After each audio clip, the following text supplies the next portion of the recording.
یہ ایک سچی کہانی ہے ایک غریب نانی کی جو اپنی دل کے مریض نواسی کے ساتھ رہتی تھی۔ ڈاکٹروں نے کہا کہ بچی کا آپریشن بہت مشکل ہے اور صرف ایک ماہر سرجن ہی یہ کر سکتا ہے، لیکن وہ بہت مہنگا تھا اور اس کا وقت مہینوں پہلے سے بک ہوتا تھا۔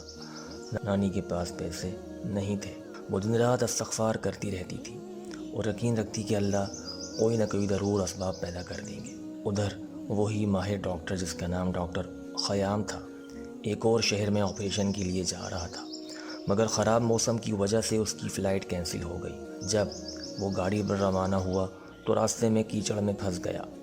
ڈرائیور نے مشورہ دیا کہ قریب ہی ایک گھر ہے، وہیں پناہ لیتے ہیں۔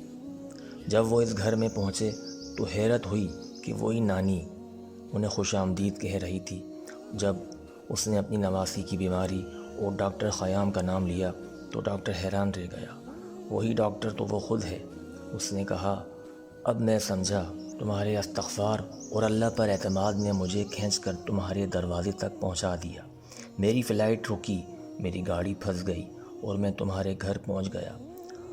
اس نے بچی کا مفت آپریشن کیا۔ یہ کہانی ہمیں سکھاتی ہے کہ استغفار میں کتنی برکت ہے، جو ناممکن کو ممکن بنا دیتی ہے۔